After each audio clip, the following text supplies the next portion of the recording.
नंदीपुर गांव के दूसरी छोर पे ये काली गुफा नाम का जगह था। वहाँ पर ये बहुत ही खतरनाक तांत्रिक रहता था। वो छोटे बच्चों की बलि देकर उससे अपनी शक्ति को बढ़ाता था, ऐसा उसका मानना था। और उसी गांव में दीनू नाम का ये किसान अपनी बीवी और बच्चों के साथ रहता था। दीनू हर रोज सुबह उठ के खेतों में काम करने के लिए चला जाता था और उसकी पत्नी कमला सुबह उठ के झाड़ू पोछा करके खाना पीना बनाने लग जाती थी।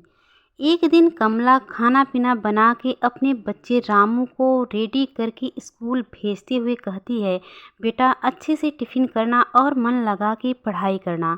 रामू भी अपनी माँ को एक झप्पी देता है और स्कूल के लिए निकल जाता है। रामू को स्कूल भेजने के बाद रामू की माँ कमला रामू के पिता दीनू के लिए नाश्ता लेकर खेत में जाने लगती है। और इधर रामू जैसे ही गांव से निकल के बगीचे वाले रास्ते में पहुंचता है, तभी वहां बैठा सिर काटने वाला तांत्रिक रामू को देख लेता है और बहुत प्रसन्न हो जाता है। रामू को देखते वो तुरंत खड़ा हो जाता है, उसका पास आने का वेट करने लगता है। जैसे ही रामू पास आता है उसको रोक के उसके पास पहुँच जाता है और पूछता है, बेटे तुम कहाँ जा रहे हो? मासूम सा बच्चा रामू बोलता है, बाबा जी मैं पढ़ने जा रहा हूँ। फिर वो तांत्रिक कहता है, बेटे पढ़ाई करना तो बहुत अच्छी बात है, बहुत मेहनत से पढ़ना चाहिए, लेकिन एक बात बताओ, जो तुम्हारी टीचर पढ़ाती हैं क्या तुम याद रख पाते हो? फिर रामू कहता है, बाबा जी मैं पढ़ाई तो बहुत मन से करता हूँ, लेकिन मेरा पढ़ने में मन नहीं लगता। फिर तांत्रिक बोलता है, बेटे तुम मेरे साथ चलो, मैं तुम्हें ऐसा अचूक मंत्र बताऊंगा जिससे तुम्हें हर चीज़ याद होगा, जो तुम्हारी टीचर पढ़ाएंगी वो भी और जो तुम याद करोगे वो भी। तांत्रिक के झांसे में आ जाता है और उसके साथ चला जाता है। वहीं खड़े होकर गोवर्धन ये सब देख रहा होता है और तुरंत रामू के पिता दीनू के पास जाने लगता है। इन सब बातों से अनजान दीनू अपने खेत में काम कर रहा होता है और तभी उसकी पत्नी कमला नाश्ता लेके आ जाती है। कमला दीनू को बुलाते हुए कहती है, आइए जी नाश्ता कर लीजिए।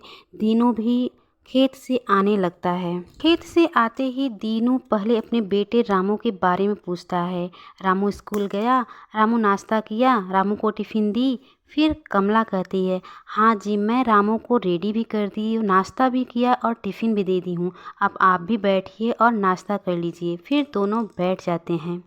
दीनू अपनी पत्नी कमला से कहता है, कमला इस बार की फसल बहुत अच्छी है, अगर अच्छे से हो जाएगा ना तो मैं बेच के तुम्हारे और रामू के लिए कपड़े लेंगे। फिर कमला कहती है, नहीं जी फसल अच्छी हो जाए आप उससे बेच के जो भी पैसे बने मुखिया जी को दे दीजिएगा, आपके सिर का कर्जा उतर जाएगा तो मैं चैन की सांस ले लूँगी।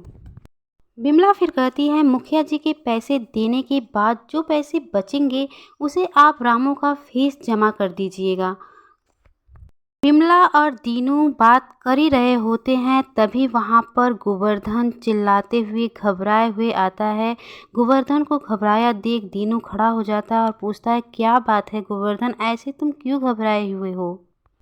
गोवर्धन इतना ज़्यादा घबराया हुआ था कि उसके मुंह से एक आवाज़ नहीं निकल रही थी, सिर्फ एक ही लैंग्वेज बोल रहा था, काका रामू।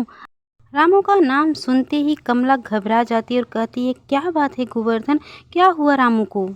फिर गोवर्धन कहता है, काकी रामू को वो सिर काटने वाला तांत्रिक ले गया जो गांव के पीछे काली गुफा में रहता है। इतना सुनते ही कमला रोने लग जाती है।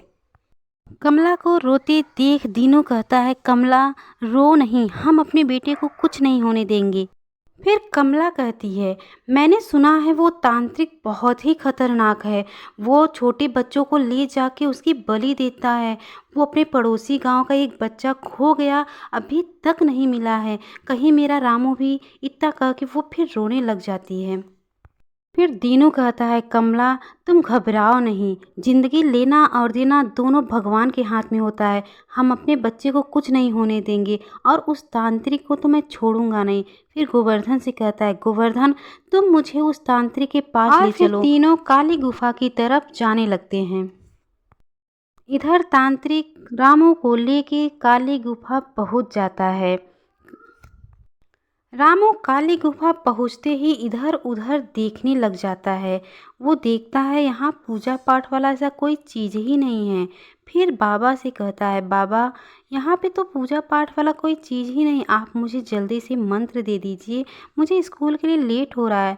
इतना सुनते ही तांत्रिक तेजी से हंसने लगता है और कहता है, बेटे यहाँ पे मैं कोई मंत्र देने के लिए तुम्हें नहीं लाया हूँ, बल्कि तुम्हारा यहाँ मैं बलि देने के लिए लाया हूँ। आज मेरी बलि का आखिरी दिन है, आखिरी बलि है मेरे हाथ से, और फिर मैं शैतानी शक्तियों का शहंशाह बन जाऊंगा। तांत्रिक के मुंह से इतनी खतरनाक बात सुनकर रामू डर जाता है और रोने लग जाता है। तांत्रिक रामू से कहता है, रो नहीं बेटे, तुम्हारी शरीर किसी नेक काम में आ रहा है, तुम्हें तो खुश होना चाहिए। फिर वो रामू को डांटते हुए चुप करा देता है और उसको घुटने पे बैठा देता है। फिर रामू हाथ जोड़ के तांत्रिक से विनती करते हुए कहता है, बाबा मुझे छोड़ दो, बाबा मुझे अपनी माँ के पास जाना है। फिर तांत्रिक कहता है, छोड़ दूँ? इतनी मुश्किल से तो मैं लाया हूँ, आज मैं शहंशाह बनने वाला हूँ शैतानी शक्तियों का, छोड़ दूँ तुम्हें? इतना बोल के तांत्रिक रामू पर कुछ छिड़कने लगता है और मंत्र जाप करने लगता है। रामू रो रहा होता है। फिर वो रामू की आरती उतारता है और मंत्र पढ़े जा रहा होता है। और इधर दीनू, कमला और गोवर्धन काली गुफा के बाहर पहुंच गए होते हैं। दीनू गोवर्धन से कहता है, गोवर्धन मैं अंदर जा रहा हूं और तुम तुरंत वहां पुलिस लेकर पहुंचो, काली गुफा के पीछे वाले रास्ते से आना, जल्दी पहुंचोगे। फिर गोवर्धन कहता है, हाँ काका आप सिर्फ तांत्रिक को उलझाए रहिएगा, मैं जल्दी ही पुलिस लेकर पहुंच जाऊंगा। इतना कहकर वो पुलिस लेने के लिए चला जाता है। गोवर्धन के जाने के बाद कमला और दीनू बहुत तेजी से काली गुफा के अंदर जाने लगते हैं। जैसे ही बलि देने के लिए तलवार उठाया तभी पीछे से आवाज आती है, रुको, और वो कोई और नहीं दीनू होता है। दीनू को देखते ही रामू दौड़ के अपनी माँ के पास पहुंच जाता है। माँ रामू को गले लगा लेती है। कमला अपने बेटे को गले लगा के पूछती, बेटे तुम ठीक तो हो ना, कहीं चोट तो नहीं लगी? मानो उसको आज पूरी दुनिया मिल गई हो। फिर रामू कहता है, हाँ माँ मैं बिल्कुल ठीक हूँ।